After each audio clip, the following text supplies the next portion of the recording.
Shalom saudara yang terkasih di dalam Kristus Yesus. Puji nama Tuhan, dengan saya Eri Aryani pada program Living for Christ Indonesia. Mencintai Tuhan, berhenti menghakimi, dan menjadi berkat. Puji nama Tuhan, hari ini program Living for Christ Indonesia akan mengangkat satu cerita iman yang luar biasa dari seorang pendeta hamba Tuhan yang ada di kota Yogyakarta. Saudara, hari ini tepatnya kita ada di GBI Maguwo Harjo, Yogyakarta dengan seorang pendeta yang luar biasa Tuhan pakai, yaitu Bapak Pendeta Paulus Nugraha Sakti. Wow, shalom Bapak Paulus, apa kabar? Baik, wah, luar biasa. Namanya keren banget Pak Pendeta. Semangat ya Pak, Iya. sesuai dengan namanya. Oke. Gimana Pak Pendeta, apa kabar? Senang sekali, sehat-sehat selalu? Sehat, Puji luar nama biasa. Tuhan. Kami senang sekali ada di Yogyakarta, bisa bertemu dengan Bapak Pendeta Paulus. Tentunya ada cerita yang luar biasa yang Bapak bisa bagi buat program Living for Christ Indonesia. Bapak, gimana ceritanya bisa sampai ada di Yogyakarta? Dan bagaimana itu panggilan Tuhan di dalam hidup Bapak? Pasti ada satu visi, misi yang luar biasa yang Tuhan berikan kepada Pak Paulus. Boleh bagi cerita ke kami, Pak? Ya, saya akan terima kasih. Saya akan cerita secara singkat kehidupan saya. Saya adalah anak pendeta. Dari 6 saudara, saya nomor 5. Dan ada saudara putri, kakak saya 1. Dan dari ke-6 saudara ini, saya yang terpanggil untuk menjadi pendeta. Wow. Sebenarnya bukan cita-cita dan bukan visi maupun misi untuk menjadi seorang hamba Tuhan. Karena ayah saya seorang pendeta, jadi saya tahu persis kehidupannya dan gereja yang dilayani waktu itu adalah Gereja Pentakosta di Indonesia. Waktu saya SMP, saya pernah sakit dan hampir lumpuh kaki saya ini karena ada syaraf kejepit di pinggang. Lalu kami berdoa dan didoakan, akhirnya sembuh dan saya berjanji akan menjadi hamba Tuhan. Tetapi janji itu saya ingkari sampai saya lulus SMA. Saya melanjutkan ke salah satu perguruan tinggi, sekolah tinggi teknologi. Tetapi selama 1 tahun itu saya tidak ada damai sejahtera. Saya seperti ceritanya Yunus, jadi dikejar oleh Tuhan, lari dari panggilan. Jadi so lupa Pak, setelah sembuh, Bapak lupa dengan nasarnya Pak Pendeta Paulus. Iya, jadi saya memang tidak mau menjadi hamba Tuhan. Tapi saya dikejar oleh Tuhan, akhirnya saya berhenti kuliah. Dan saya ngomong sama papa saya, Pak, aku mau pindah haluan, saya mau jadi hamba Tuhan. Wow, luar biasa. Bapak saya kaget karena ya dia juga terserah anak-anak mau jadi apa ya. Tapi sesudah itu beliau bertanya kepada saya, apakah kamu punya panggilan? Ya, betul. Apakah kamu mengasihi Tuhan? Kalau tidak usah jadi hamba Tuhan. Ya, buat apa kamu jadi hamba Tuhan? Betul. Ya. Jadi dari saudara belum ada yang terpanggil? Belum ada yang terpanggil, tidak ada sama sekali. Luar biasa Bapak terpilih. Akhirnya saya sekolah teologi sampai S1, Sekolah Tinggi Teologi Nazarin Indonesia. Dan sesudah lulus itu saya langsung diberi kesempatan untuk mengajar di situ. Dan waktu itu jadi dosen? Ya, jadi waktu itu belum pakai S2, S3 seperti sekarang ini ya. Dan saya juga tidak menyangka kalau saya dipercaya untuk menjadi seorang pengajar di situ. Itu tahun 93, mulai 1993. Kemudian saya juga mengembalakan satu tempat di Manis Renggo, Klaten sana. Dengan jemaat yang kecil sebenarnya, hanya ada 5 orang, itu saja sudah ibu-ibu yang sudah tua. Dan kalau persembahan itu terlalu banyak persembahannya. Jadi dari 5 orang itu setiap minggu bisa persembahan 2 juta, tapi nolnya yang 3 itu melinding. Jadi hanya 2.000 saja. Wow, luar biasa Tuhan ya. Saya melayani sampai 22 tahun di tempat itu. Kemudian singkat cerita sekitar tahun 2012 ayah saya sudah sakit ya, karena sudah usia di atas 86 dan dia sudah sakit-sakitan. Terus dia panggil saya, kamu harus kembali, kamu harus melanjutkan gereja ini. Jadi tapi saya tidak langsung oh ya oke gitu, enggak. Saya oke Pak, tapi saya akan bergumul dulu. Apakah ini rencana Tuhan atau tidak? Saya harus kembali ke kampung halaman untuk melayani. Ya, padahal sementara Bapak udah punya gereja. Sudah ada gereja. Masih kecil, iya, masih kecil ya. Dan itu saya gembalakan sampai kira-kira dari 5 orang itu menjadi 50 orang. Wow, luar biasa. Berkembang sebenarnya, cuma di desa. Ya.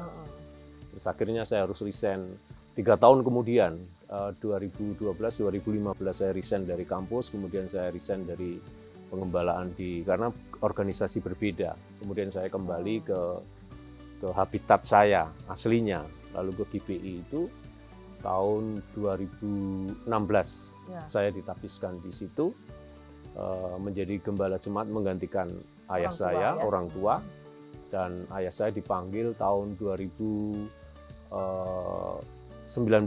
September tanggal 12 sebelum COVID. Sebelum COVID itu. Jemaat yang sebelumnya bagaimana tuh Pak?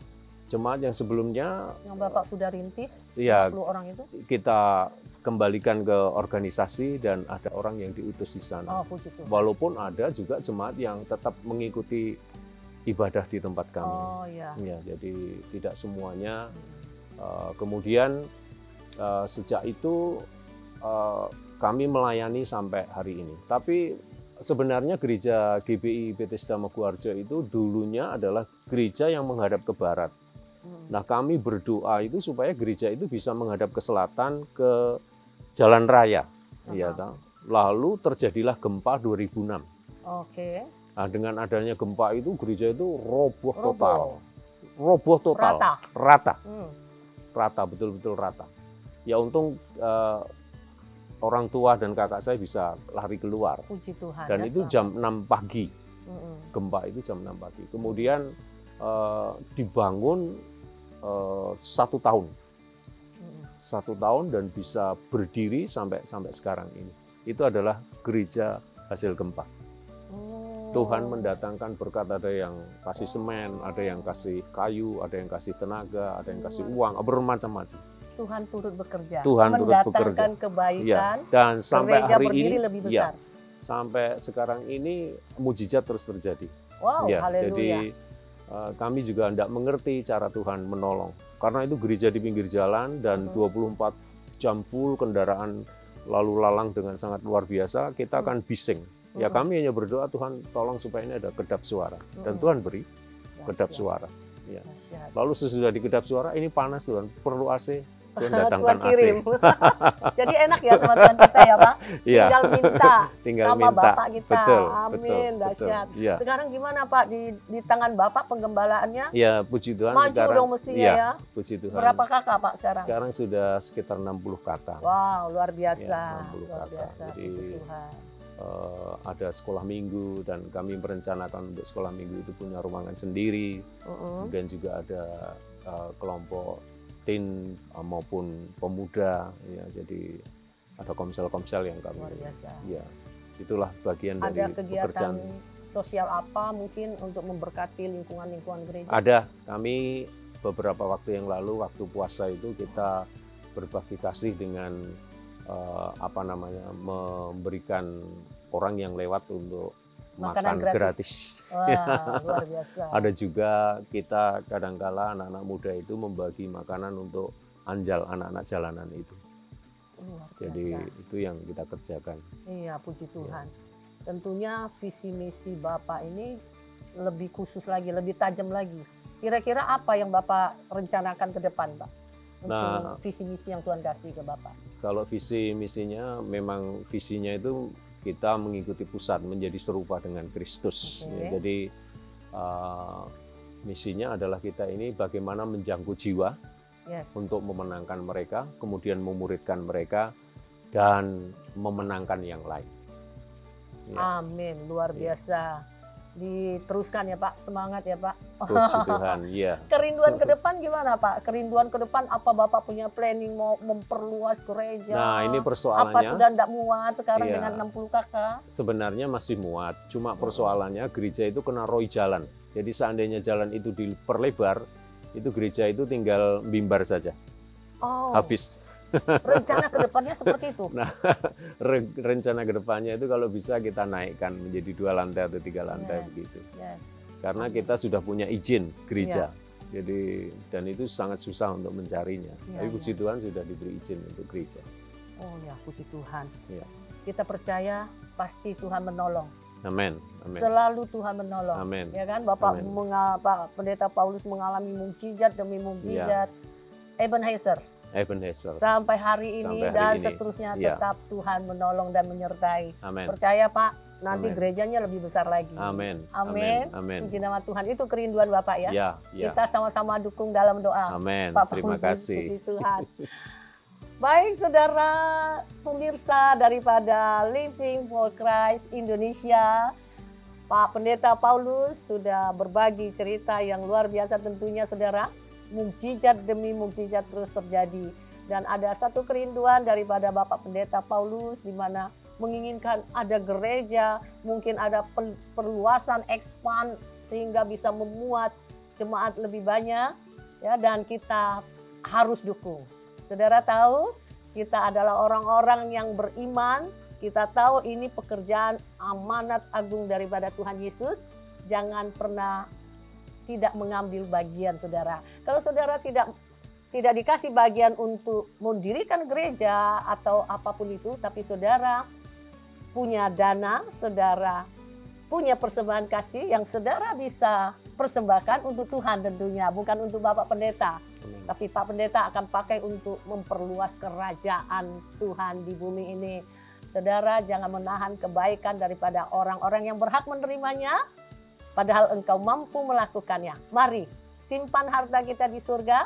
Siapa saja yang digerakin oleh Tuhan untuk mengambil bagian di dalam pelayanan ini, saudara boleh melihat ada rekening bank daripada hambanya Bapak Pendeta Paulus, dan saudara boleh mengirimkan persembahan kasih saudara sehingga nama Tuhan terus dimuliakan.